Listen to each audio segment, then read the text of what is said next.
በሶማሊላንድና በደቡብ የመን አካባቢ የታዩት የቅርብ ጊዜ ኩነቶች በአፍሪካ ቀንድ ዙሪያ እየሰፋ የመጣውን መከፋፈል የሚያንጸባርቁ ናቸው። የዚህ ቀጠና ጂኦፖለቲካ በአነስተኛ ደረጃ በሚካሄዱ ግጭቶችና በክልላዊና በታላላቅ ኃይላት መካከል በሚደረግ ፉክክር የተተበተበ ነው። ለዚህም ዋናው ምክንያት የስትራቴጂካዊ የባህር ላይ ጥቅሞች ጉዳይ ነው። በደቡብ በኩል ያለው የሱዳን እንዲሁም በሰሜን በኩል ያለው የመን ቀጣይነት ያለው አለመረጋጋት ቀድሞውንም ተለዋዋጭ በሆነው በቀይ ባህር የባህር ኮሪደር ላይ ሁኔታውን ይበልጡ ስብስብ አድርጎታል።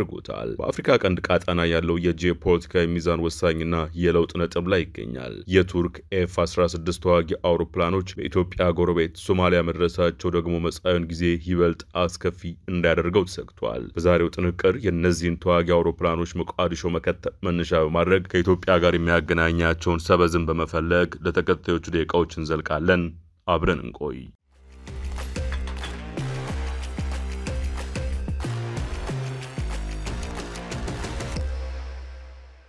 እስራኤል በታህሳስ 16 ቀን 2018 ዓ.ም ሶማሊላንድን እውቅና ለመስጠት የወሰነችው ውሳኔ የዲፕሎማሲውን ስሌት ከመቀየር ባለፈ ስለ ሶማሊላንድ ለረጅም ጊዜ የነበረውን የተሳሳተ ግንዛቤ አሳይቷል ይላል ሶማሊላንድ ክሮኒክልስ። ለዓመታት እንደ ቱርክ፣ ግብጽ፣ ኳታርና ሳውዲ አረቢያ ያሉ ቀጠናዊና ከአካባቢ ውጭ ያሉ ተዋንያን በአንድ የጋራ ግምት ላይ ተመስርተው ሲንቀሳቀሱ ቆይቷል። ይህም ሶማሊላንድ ስለ ሉዓላዊነቷ የምታደርገው ግፊት ስትራቴጂካዊ ሳይሆን የቃል ብቻ እንደሆነ እንዲሁም ዓላማው አስተላለፍን ለመቀየር ሳይሆን ጥቅሞችን ለማግኘት ታለመ አቋም ነው የሚል ነበር ግምቱ።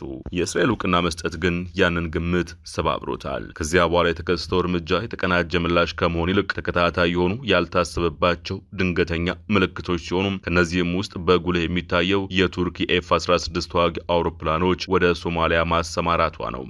የጦር አውሮፕላኖቹ ትኩረት ስበዋል። የታሰበውም ትኩረት እንዲስቡ ነበር። ነገር ግን ትኩረት ማግኘት ማለት ተጽዕኖ ማሳደር ማለት አይደለም። ምልክት ማሳየትም ሁኔታዎችን መቆጣጠር ማለት አይደለም። የቀጠናው አጠቃላይ አመለካከት ሶማሊላንድን ላልተወሰነ ጊዜ ሊራዘም ወይም ሊዘገይ የሚችል የፖለቲካ ችግር አድርጎ የቆጥራት ነበር። አንካራ ኢንቨስትመንቷን ሞቃዲሾ ላይ ያደረገች፣ ካይሮ ሶማሊያን ያየቻት በአባይ ፖለቲካና ኢትዮጵያን የመገደብ ኮንቴንመንት እይታ ነበር። የባህረ ሰላጤው ሀገራት ዋና ከተሞች ደግሞ የሶማሊላንድ መገለል ለጥቅማቸው ተለዋዋጭ ያደርጋታል ብለው በማስላት ጥንቃቄ የተሞላበት አቋም ይዘው ነበር። በተለይ ቱርክን ያሳተፉ የሽምግልና ጥረቶች ጭምር የተመሰረቱት ጊዜ የሶማሊያ ረዳት ነው በሚል እምነትና የሶማሊላንድ መሪዎች ውሎ አድሮ ከነጻነት ይልቅ በራስ ገዝነት ኦቶኖሚ ይረካሉ በሚል ግምት ነበር። ያ የተሳሳተ ግንዛቤ የራሱ የሆኑ መዘዞች ነበሩ። በታህሳስ 2016 ዓ.ም ኢትዮጵያና ሶማሊላንድ ጥልቅ ስልታዊ ግንኙነትን የሚያመላክት የመግባቢያ ስምምነት ሲፈርሙ ከግብጽና ከቱርክ የተሰጠው ምላሽ ፈጣንና የማያሻማ ነበር። የዲፕሎማሲ ጫና፣ የአደባባይ ዛቻ ንግግሮችና ድምፅ አልባ ማስፈራሪያዎች ተከተሉ። ቱርክ ራሷን እንደ አስታራቂ ብታቀርብም የዚህ ውጤት የሆነው የአንካራ መግለጫ አንካራ ዲክላሬሽን ግን ቀጥተኛ የኢትዮጵያ ሶማሊያ የባህር ላይ ስምምነቶችን በማበረታታት የኢትዮጵያ ሶማሊላንድን የመግባቢያ ስምምነት በተግባር ውድቅ አደረገው። መልእክቱ ግልጽ ነበር። አንዳንዶች አስተላለፎች አይፈቀዱም። የመግባቢያ ስምምነቱ የተገታው ምክንያታዊነት ስለጎደለው ሳይሆን በመቀራረብ ፋንታ በማስፈራራት የታጀበ የቀጠናዊ ቪቶ ክልከላ ስለገጠመው ነበር። አሁን ያለው ወቅት ለምን የተለየ እንደሆነና የቱርክ የአየር ላይ ተዋጊ አውሮፕላኖች ምልክት ለገጠማት ፈተና ለምን ተመጣጣኝ እንዳልሆነ ለመረዳት ያ ልዩነት መሰረታዊ ነው። እስራኤል በአባይ ፖለቲካ በጠላት ጎረቤቶች በሚመሩ የቀይ ባህር መውጫዎች ወይም በአፍሪካ ህብረት የጋራ ስምምነት ግንባታ የምትገታ ተጋላጭ አይደለችም። እሷ የምትንቀሳቀሰው የተለየ ስጋትና ስሌት ባለው ጠለል ላይ ነው። ከዚህም በላይ አሁን ያሉ የዲፕሎማሲ ምንጮች እንደሚያመላክቱት የእስራኤል እውቅና መስጠት የኢትዮጵያን የራሷን ስሌት መሰረታዊ በሆነ መልኩ ለውጦታል። አዲስ አበባ ቀድሞ የነበረውን የመግባቢያ ስምምነት ኤምኦዩ እንደገና ከማንቀሳቀስ ይልቅ አንዳንዶች ኤምኦዩ2 ብለው የሚጠሩትንና ይፋ እውቅና ካለው መንግስት ጋር የሚደረግ እጅግ የተሻለና ጠቃሚ ስምምነት ለመደራደር እድል እንዳለ ታምናለች። ቱርክ ሞቃዲሾ ያላት አሻራ ከፍተኛ ቢሆንም የድርጊቷ ባህሪ ግን ብዙ ጊዜ በተሳሳተ መንገድ ከግንዛቤ ይወሰዳል። እንደ አውሮፓውያን አቆጣጠር ከ2011 ጀምሮ አንካራ የሰብአዊ እርዳታን፣ የመሰረተ ልማት ፕሮጀክቶችን፣ የወደብና የአየር ማረፊያ አስተዳደርን እንዲሁም ፖለቲካዊ ተምሳሌትነትን በማቀናጀት የሶማሊያ ዋነኛ የውጭ ደጋፊ ሆና ራሷን አቁማለች። የቱርክ ኩባንያዎች ቁልፍ ተቋማትን ያስተዳድራሉ። የቱርክ የቱርክ መኮንኖች የሶማሊያ ኃይሎችን በካምፕ ቱርክሶም ያሰለጥናሉ። የቱርክ ዲፕሎማቶች ስለ ሉዓላዊነትና አጋርነት አቀላጥፎ ይናገራሉ። ቱርክ በሶማሊያ ውስጥ የሌላት ነገር ቢኖር ቀጣይነት ያለው ወታደራዊ እርምጃ የማካሄድ ልምድ ነው። ባለፉት ዓመታት የጸጥታ መታወክ ቢኖርም አንካራ ግልጽ በሆኑ የውጊያ ክንውኖች ውስጥ ከመሳተፍ ተቆጥባለች። ወታደራዊ ሚናዋ ሆን ተብሎ የተገደበ ነው። ይህም ማሰልጠን፣ ማማከር፣ ማስታጠቅና መገኘቷን ማሳየት እንጂ ወታደራዊ እርምጃ ከመውሰድ ጋር የሚመጡትን አደጋዎች መጋፈጥን አይጨምርም። በአልሻባብ ላይ እንኳ ቱርክ ቀጥተኛ ያልሆነ ተሳትፎና ተጠያቂነትን የማያስከትል ዲናያብሊቲ ያካሄድን መርጣለች። ሚያዝያ 2017 ዓ.ም የተደረገው የኮማንዶዎችና የድሮን ኦፕሬተሮችን የያዘ የ500 ወታደሮች ስምሪት የቱርክን የሰራዊት ቁጥር በ3 እጥፍ አሳድጎታል። ሆኖም የቱርክን እንቅስቃሴ በቅርብ የሚያውቁ ምንጮች እንደሚሉት እነዚህ ወታደሮች እዛ የተገኙት የቱርክን ንብረቶች ለመጠበቅ ብቻ እንዲሁም የሶማሊያን ኃይሎች ለማሰልጠንና ለማማከር ነው። ከአልሸባብ ጋር የሚገጥሙትም በጣም አስፈላጊ ሆኖ ሲገኝና ራሳቸውን ለመከላከል ብቻ ሲሆን ነው። ይህ የታሪክ ሂደት ትልቅ ትርጉም አለው። ምክንያቱም የኤፍ-16 አውሮፕላኖችን ስምሪት ቀድሞ ከነበረው የተለመደ አካሄድ የወጣና ፍጹም የተለየ ወይም አዲስ አቅጣጫ አድርገው ስለሚያቀርቡ ነው። የሎጂስቲክስ ዝግጅቱ ስፋት የቱርክን የዓላማ ቁርጠኝነትና የገጠማትን ተግዳሮት ውስብስብነት በግልጽ ያሳያል። በጥር ወር 2018 ዓ.ም የተመዘገቡ ግልጽ የበረራ መረጃዎች እንደሚያሳዩት የቱርክ አየር ኃይል ኤ400ኤም አትላስ የተባሉ ግዙፍ የጭነት አውሮፕላኖች ወደ መቃዲሾ የሚያደርጉት በረራ ባልተለመደ ሁኔታ ጨምረዋል። እነዚህ አውሮፕላኖች የተበታተኑ የጦር አውሮፕላን አካላትን፣ የጦር መሳሪያዎችን፣ የጥገና ቁሳቁሶችንና አገር ርቆ ለሚደረግ የጦርነት እንቅስቃሴ የሚያስፈልጉ ባለሙያዎችን የመሸከም አቅም ያላቸው ናቸው። በተጨማሪም የኳታር አየር ኃይል ሲ-17ኤ ግሎብማስተር የጭነት አውሮፕላኖች ከኳታር ወደ መቃዲሾ ሲበሩ ታይተዋል። ይህም ለረዥም ጊዜ የሶማሊያን ፖሊሲ ሲቀርስ የነበረው የቱርክና ኳታር አጋርነት አሁን ወደ ወታደራዊ ሎጂስቲክስ መሸጋገሩን ያመላክታል። የኤፍ-16 ተዋጊ አውሮፕላኖች ምናልባትም 3 ሳይሆኑ አይቀሩም ተብሎ ቢገመትም ቁጥሩ ግን በእርግጠኝነት ባይታወቅም መሰማራታቸው ቱርክ እስካሁን በሶማሊያ ካሳየችው ወታደራዊ አቋም ሁሉ እጅግ የገፋው ነው። ሆኖም የሎጂስቲክስ ዝግጅቱ ከፍተኛ ጥረት የሚጠይቅ መሆኑን አንድን መሰረታዊ ችግር ፍንትው አድርጎ ያሳያል። ይኸውም እንዲህ ባለ ርቀት የሚገኝን ትንሽ የተዋጊ አውሮፕላኖችን ቡድን እንኳ ዘላቂ በሆነ መልኩ ለማቆየት ቀጣይነት ያለው አቅርቦት ያስፈልጋል። በአየር ትራንስፖርት የመጣው ነገር ሁሉ ሳይቆራረጥ መምጣቱን መቀጠል አለበት። የቱርክ የአየር ላይ ዝግጅት አንካራ ተስፋ እንደምታደርገው ያን ያህል ተጽዕኖ የሌለው ለምን እንደሆነ ለመረዳት እስራኤል በሶማሊላንድ ውስጥ በትክክል የምታየው ነገር ምን እንደሆነ መረዳትን ይጠይቃል። ያ ደግሞ የሚጀምረው ከበርበራ ነው። በአሜሪካ የሶማሊላንድ ተወካይ በሽር ጎት እንዳሉት አንዳቸው ሌላውን እንደሚያውቁና ዲፕሎማሲያዊ ግንኙነት እንዳላቸው ሁለት ነጻ ሀገራት የደህንነት ትብብር ወይም የደህንነት ስምምነት እንዳይኖረን ሊያግደን የሚችል ምንም ነገር የለም። የወደብ ከተማዋ በርበራ በህንድ ውቅያኖስና በቀይ ባህር መገናኛ ላይ የምትገኝ ሲሆን በዓለም ላይ እጅግ በጣም ንቁ ለሆኑ የንግድ መስመሮች መዳረሻን ትሰጣለች ብለዋል። የተባበሩት አረብ ኤሚሬትስ ቀድሞውንም በበርበራ ልማት ላይ ከፍተኛ መዋለ ንዋይ አፍስሳለች። የእስራኤል ውጭ ጉዳይ ሚኒስትር ጌዲዮን ሳር እውቅና ከተሰጠ በኋላ የመጀመሪያው ከፍተኛ ዲፕሎማሲያዊ ጉብኝት በጥር 2018 ዓ.ም ባደረጉበት ወቅት በርበራን በጉብኝት መርሃ ግብራቸው ውስጥ እንዲካተት አድርገዋል። ከጉብኝታቸው በኋላ በተሰጠው መግለጫም ሳር የደህንነት ትብብር በውይይቱ አጀንዳ ውስጥ እንደነበረ አረጋግጠዋል። በአሜሪካ የሶማሊላንድ ተወካይ የሆኑት በሽር ጎት ጉዳዩን በግልጽ እንዲያስቀምጠውታል። አንዳቸው ሌላው እንደሚያውቁና ዲፕሎማሲያዊ ግንኙነት እንዳላቸው ሁለት ነጻ ሀገራት የደህንነት ትብብር ወይም የደህንነት ስምምነት እንዳይኖረን ሊያግደን የሚችል ምንም ነገር የለም። የቱርክ ኤፍ-16 አውሮፕላን ዓላማቸው ይህንን ሁኔታ ውስብስብ ማድረግ ነው። ነገር ግን መልክዓ ምድራዊ ማቀማመጥ በአየር ላይ በሚታዩ ምልክቶች ሊሳኩ በሚችሉ ነገሮች ላይ የራሱን ጠንካራ ገደብ ይጥላል። ከሞቃዲሾ እስከ አርጌሳ ያለው ርቀት በአንድ አቅጣጫ በግምት ከ840 እስከ 850 ኪሎ ሜትር ነው። በወረቀት ላይ ይህ ርቀት ለኤፍ-16 አውሮፕላን ሊደረስበት የሚችል ነው። በተግባር ግን አውሮፕላኑ ያለ ተጨማሪ ነዳጅ መሙያ ኢንፍላይት ሪፊውሊንግ ሊያደርገው የሚችለውን የውጊያ ክልል እጅግ እንዲለጠጥ ያደርገዋል። ጉዞ ብቻ አብዛኛው ነዳጅ ስለሚጨርሰው አውሮፕላኑ አካባቢው ላይ ለመቆየት ጠላትን ለመጥለፍ ወይም ተደጋጋሚ ምልከታ ለማድረግ የሚያስችለው ትርፍ ነዳጅ አይኖረውም። በተሻለ ሁኔታ እንኳ ቢሆን ተጨማሪ የውጭ ነዳጅ ታንከሮችን በመጠቀም ቀላል የጦር መሳሪያ በመጫንና በከፍተኛ ከፍታ በመብረር ቢሆን እንኳ የአሰራር እውነታው አስቸጋሪ ነው። ወዲያውኑ የመመለሻ ዕቅድ ማውጣት ያለበት አውሮፕላን የአየር ክልልን እያስከበረ አይደለም፣ ይልቁንም አየሩን እያቋረጠ እንጂ። በርበራ ደግሞ ይበልጥ ራቅ ትላለች። ከሞቃዲሾ በግምት 950 ኪሎ ሜትሮች ገደማ። በሶማሊላንድ ስትራቴጂካዊ መሰረተ ልማቶች ላይ ቀጣይነት ያለው ክትትል ለማድረግ ቱርክ በአሁኑ ወቅት በአካባቢው ያላሰማራቻቸው የነዳጅ ጫኝ አውሮፕላኖች ድጋፍ ያስፈልጋል። የአየር ኃይል ተጽዕኖ ሊያሳድር የሚችለው በመታየት ብቻ ሳይሆን በአካባቢው ረዘም ረዘም ላለ ጊዜ በመቆየት ነው። በዚህ መለኪያ ሲታይ ከርቀት የሚንቀሳቀሱ አውሮፕላኖች ተምሳሌታዊነት እንጂ ቁጥጥር አይሰጡም። በግልጽ መረጃዎች የሚታየው የአየር ትራንስፖርት እንቅስቃሴ የራሱን ታሪክ ይነግራል። የA400M የጭነት አውሮፕላኖችና የC-17 ግዙፍ አውሮፕላኖች በዚህ ፍጥነት የሚመላለሱት ራሱን የቻለ አቅም ለመገንባት አይደለም። በዚህ ፍጥነት የሚበሩት ያ ሰራዊት ወይም መሳሪያ ራሱን ችሎ መቆም ስለማይችል ነው። ወደ ሞቃዲሾ የሚያርፍ እያንዳንዱ ግዙፍ የጭነት አውሮፕላን ቱርክ እዚያ ያስቀመጠችው ኃይል ከአንካራና ከባህረ ሰላጤው ሀገራት ጋር እንደ እትብት የተቆራኘ ቀጣይነት ያለው አቅርቦት ካላገኘ በቀር መኖር እንደማይችል ማረጋገጫ ነው።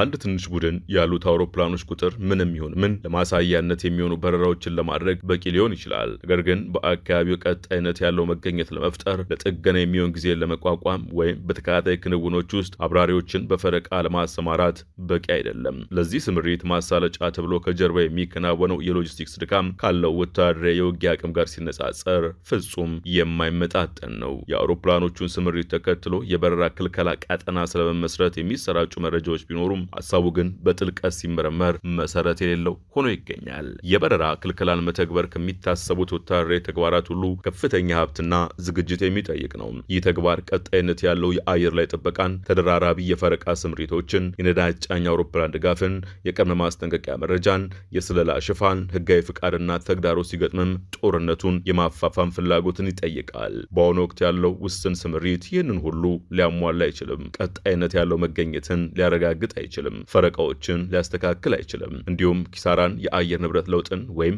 የቴክኒክ ብልሽቶችን የመቋቋም አቅም የለውም። ሊበዛ ሊያደርግ የሚችለው ለአጭር ጊዜ የአየር ጠለፋ ሙከራ ማከናወን ብቻ ነው። በባሰ ሁኔታ ደግሞ ስልታዊ ጥልቀት በሌለበት ሁኔታ አውሮፕላኖችን ለጥቃት ያጋልጣል። ልዩነቱ ትልቅ ነው። የበረራ ክልከላ ማለት በራሱ አንድ የተቀናጀ ስርዓት ነው። ቱርክ አሁን ያሰማራችው ግን በአንድ አረፍተ ነገር መጨረሻ ላይ እንደምትቀመጥ ነጥብ ፓንክቹዌሽን ማርክ ብቻ ነው። የእስራኤል የውጭ ጉዳይ ሚኒስትር ጌዲዮን ሳር በሶማሊላንድ ዋና ከተማ በደረሱበት ወቅት በጉብኝታቸው ወቅት በከተማዋ ሰማይ ላይ ተዋጊ አውሮፕላኖች ሲበሩ የሚያሳዩ ተንቀሳቃሽ ምስሎች በማህበራዊ ሚዲያ ላይ ተሰራጭተው ነበር። ምንም እንኳን የአውሮፕላኖቹ ባለቤትነት በግልጽ ባይታወቅም፣ ግልጽ የሆነው ነገር ግን ጉብኝቱ ያለምንም ችግር መጠናቀቁ ነው። ሳር ከፕሬዝዳንት አብድራህማን መሐመድ አብዱላሂ ጋር በቤተ መንግስት ተገናኝተዋል። ሁለቱ መሪዎች ስምምነቶችን የተፈራረሙ ሲሆን አብዱላሂ በጠቅላይ ሚኒስትር ኔታንያሁ የቀረበላቸውን የእስራኤል ይፋ የጉብኝት ግብዣ ተቀብለዋል። ከእስራኤል አንጻር ሲታይ የቱርክ F-16 አውሮፕላኖች በሞቃዲሾ መገኘት ስጋቱን መሰረታዊ በሆነ መልኩ አልቀየረውም። የእስራኤል እቅድ አውጪዎች ስጋትን የሚመዝኑት በአውሮፕላኖች ብዛት ብቻ ሳይሆን በክትትል የጊዜ ሰሌዳ፣ በግጭት መባባሻ ደረጃዎች፣ በተቃራኒ ወገን የመቆየት አቅምና በምላሽ አማራጮች ላይ ተመስርተው ነው። በበረራ ክልሉ ጫፍ ላይ የሚንቀሳቀስና ከጀርባው ምንም አይነት ስልታዊ ጥልቀት የሌለው የቱርክ የጦር አውሮፕላን ለእስራኤል የሚታወቅና የተገመተ ኃይል ነው። ገና ሲነሳ ይታያል። ያለማቋረጥ ክትትል ይደረግበታል። እንዲሁም ከተለመደው ባህሪ ወጣ ባለ ቅጽበት ለፖለቲካዊ ጫና ይጋለጣል። በዓለም አቀፉ ቀውስ አጥኚ ቡድን የምስራቅ አፍሪካ ጉዳዮች ተንታኝ ራሺድ አብዲ እንዳሉት ቱርክ የእስራኤልን ከሶማሊላንድ ጋር ያለውን ግንኙነት በወታደራዊ ኃይል ለመገዳደር ከወሰነች ያ ሁኔታ ሚዛኑን ሊያዛባና ቀጥተኛ ግጭትን ሊቀሰቅስ ይችላል። ከሁሉ በላይ ደግሞ በስራ ላይ ያለን የእስራኤል ውጭ ጉዳይ ሚኒስትር በጫና የዲፕሎማሲ በረራ ላይ ጣልቃ መግባት አላወኩም ነበር የሚል ሰበብን ወዲያውኑ ውድቅ ያደርገዋል። ይህም ተምሳሌታዊ ምልክትን ማሳየትን፣ የጸጥታ ዶክትሪኗን በበላይነት በመቅጣት ላይ ከገነባች ሀገር ጋር ወደ ቀጥተኛ ጦርነት ይለውጧል ብለዋል። አንካራ ልታገኝ ከምትችለው ከማንኛውም ጥቅም በላይ እጅግ ከፍተኛ የሆነ ዋጋ ለመክፈል ትገደዳለች። ሳድ ራሱ ይህ ሁኔታ የተረዱት ይመስላል። ከጉብኝቱ በኋላ በሰጡት መግለጫ እስራኤል ማንኛውንም ሀገር እውቅና እንደምትሰጥና ከማን ጋር ዲፕሎማሲያዊ ግንኙነት እንደምትመሰረት የምትወስነው ራሷ ብቻ ናት ብለዋል። የቀጠናው ተንታኞች ይህንን አለመመጣጠን በግልጽ አስቀምጠውታል። አብዲ ራሺድ ቱርክ ገዳይ የአየር ክልል መሳሪያዎችን በፍጥነት ሶማሊያ ውስጥ ማሰማራቷ ምን ትርጉም እንዳለው ግልጽ አይደለም ሲሉ ትዝብታቸውን አስፍረዋል። ነገር ግን የተሳሳተ ስሌት የሚያስከትለው መዘዝ ግልጽ ነው። ቱርክ የእስራኤልን ከሶማሊላንድ ጋር ያለውን ግንኙነት በወታደራዊ ኃይል ለመገዳደር ከወሰነች ያ ሁኔታ ሚዛኑን ሊያዛባና ቀጥተኛ ግጭትን ሊቀሰቅስ ይችላል። የኃይል ሚዛኑን በተመለከተ የተሰጠው ግምገማም እጥር ምጥን ያለ ነበር። ቱርክ በአዲስ የአየር ላይ ጦርነት የዓለምን ሁለተኛ ምርጥ አየር ኃይል ላለመገዳደር ጥንቃቄ ማድረግ ይኖርባታል። ይህ ማስጠንቀቂያ የአውሮፕላኖቹ ስምሪት ለአይን እንዲታይ ካደረገው ትዕይንት ጀርባ የተደበቀውን እውነታ ፍንትው አድርጎ ያሳያል። ቱርክ አውሮፕላኖችን አሰማርታለች፣ ነገር ግን ልትሸነፍ በምትችልበት የፊት ለፊት ግጭት ውስጥ ራሷን አላስቀመጠችም ባይ ናቸው ተንታኙ። የሶማሊላንድ ወደ ዲፕሎማሲው መድረክ ብቅ ማለት በትኩረት የሚከታተል ሌላም አካል አለ። የየመን ሁቲዎች እስራኤል ለሶማሊላንድ እውቅና መስጠቷን ተከትሎ የሁቲ መሪ አብዱል ማሊክ አልሁቲ ድርጊቱን የጠላትነት አቋም ሲሉ ገልጸውታል። በማንኛውም ሁኔታ ሶማሌላንድ ውስጥ የሚኖር የእስራኤል መገኘት እንደ ወታደራዊ ኢላማ እንደሚቆጠርም አስጠንቅቀዋል። ይህ ዛቻ ዝም ብሎ ባዶ ማስፈራሪያ አይደለም። ሁቲዎች ከጥቅምት 2016 ዓ.ም ጀምሮ ወደ እስራኤል ሚሳኤሎችንና ድሮኖችን ሲያስወነጭፉ ቆይተዋል። የሶማሌላንድ መገኛ ደግሞ ከየመን ማዶ በኤደን ባህረ ሰላጤ አቅራቢያ መሆኑ በቀጥታ በቀይ ባህር ውጥረት መሃል እንድትገኝ ያደርጋታል። ለእስራኤል ግን ሶማሌላንድ ትልቅ ትርጉም የምትሰጠውም ለዚሁ ነው። ሶማሌላንድን እንደ ማበሳጫ ሳይሆን የባህር ላይ የንግድ ፍሰትንና የቀጠናውን መረጋጋት የሚፈታተኑ ስጋቶችን ለመቆጣጠር እንደሚያግዝ ሰፊ የደህንነት መዋቅር አካል አድርጋ ትመለከታታለች። ለቱርክ የሁቲዎች ጉዳይ ሁኔታውን ከማቅለል ይልቅ ይበልጥ ያወሳስበዋል። የአንካራ የሶማሊያ አቋም የተመሰረተው ከሞቃዲሾ ጋር ባለው አጋርነትና በቀጠናዊ ቅቡልነት ላይ ነው። ከእስራኤል ጥቅሞች ጋር በተያያዘ ከሁቲዎች ዛቻ ጋር በድብቅ እንኳ ቢሆን አብሮ መሰለፍ ቱርክ እስካሁን ለመሸከም ፍቃደኛ ያልሆነችውን ከፍተኛ ዋጋ ያስከፍላታል። ማንኛውም ቁም ነገር ያለው ትንታኔ የእስራኤልን እውቅና ተከትሎ የሚነሱ ክሶችንም መመርመር ይኖርበታል። የሶማሊያ ፕሬዝዳንት ሐሰን ሺህ መሐሙድ እንደተናገሩት የእስራኤል ውሳኔ በሶስት ቅድመ ሁኔታዎች ላይ የተመሰረተ ነው። የጋዛ ፍልስጤማውያንን በሶማሊላንድ ማስፈር፣ የእስራኤል ወታደራዊ መሰረቶችን መገንባትና ሶማሊላንድ የአብርሃም ስምምነት አብርሃም አኮርድስ አባል መሆን የሚሉ ናቸው። የሶማሊላንድ የውጭ ጉዳይ ሚኒስቴር ግን እነዚህን ክሶች በሙሉ ውድቅ አድርገዋል። የሶማሊላንድ ሪፐብሊክ መንግስት ፍልስጤማውያንን ስለማስፈር ወይም በሶማሊላንድ ውስጥ ወታደራዊ መሰረቶችን ስለመገንባት የሚነሱ የሐሰት ክሶችን በጽኑ ይቃወማል በማለት አንዳንዶች የቱርክ አውሮፕላኖች በኢትዮጵያ አየር ክልል ውስጥ በማለፍ የርቀት ገደባቸው ሊቀንሱ ይችላሉ የሚል ሀሳብ አቅርበዋል። ከጂኦሜትሪ አንጻር በቀጥታ መስመር በመብረር እንዲህ ያሉ አቅጣጫም መጠነኛ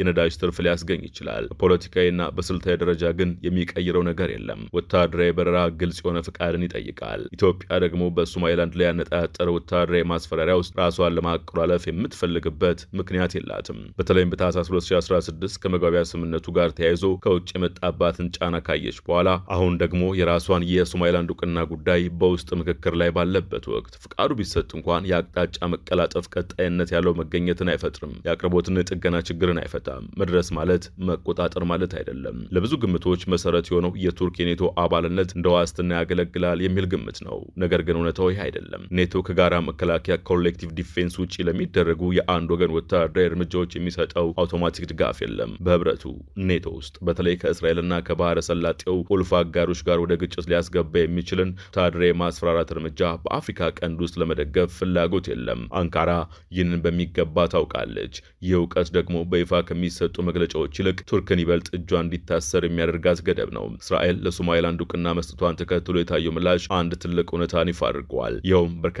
የቀጠናው ተዋንያን የሶማሌላንድን ትዕግስት እንደ ተለዋዋጭነት አድርገው ተረድተውት ነበር። ያ ግምት ሲፈርስ ግን ምላሻቸው ወደ ምልክት ማሳየት ሲግናሊንግ ተለወጠ።